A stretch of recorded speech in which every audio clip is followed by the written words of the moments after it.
मौलवी साहब आ गइल बन जगह पर। ठीक बा मौलवी साहब, तनी 5 लाख डाल दे। हमार घर में टाइल्स लाग जाई, पूरा पर्दा एसी सब कूलर। ए टाइल्स के माई खड़ा हो।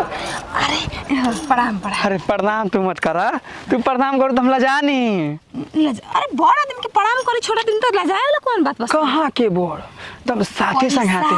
अच्छा अच्छा अच्छा की माहिर में ही करे उम्र के हिसाब तब से। कनिया की दुला गइल बा, खाता में चेक कइले हो ना। आइल 50,000 निकाल के लेके ने चूड़ी उड़ी सब खरीद के हम। ठीक है बा, और इस साल भर उरा हित बहरा ना तो हम कहत नहीं कि तर पक्का बनवा देती है के हमारा टाइल्स लाग जाई, हमके कूलर में सूते के बड़ा शौक है, कूलरो लाग जाई। कहां भी एकदम बणिका सेंटर में राई ना।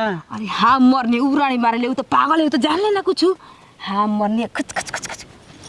ठीक बा, बाकी बात क्यों के पता ना चले के चाहिए। अच्छा ना चल ना चल। पैसा से माला माल हो जाए, नाती देवर